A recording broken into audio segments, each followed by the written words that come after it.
Myslím si, že sa to dosť toho zmenilo v tom týme. Síce majú rovnakého trénera, ale vieme, že on tam z toho klubu odišiel, potom sa vrátil, takže tú poľskú ligu sledujem hlavne v tých európskych zápasoch a myslím si, že sa veľa toho zmenilo. Určite to nie je tak, ako to bolo pred tými v tom čase, keď som tam bol ja. A tak ako ste spomenuli, ja som ešte vtedy hrával proti Tomášovi Petraškovi a musím povedať, že vtedy som tiež hrával zrovna na ňo. Už keď tam hrávali s tou trojkou v tej obrane a vychádzalo na mňa, takže ale myslím si, že ten štýl majú podobný stále.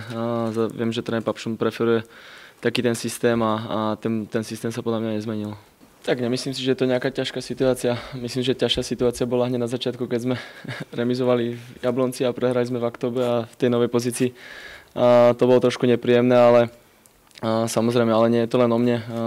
V tom týme máme iných lídrov, samozrejme tú väčšiu časť beriem na seba ja a tak ako ste povedali, dokážem vybuchnúť, ale dokáže vybuchnúť tak, ako aby to dávalo nejaké tie pozitíva.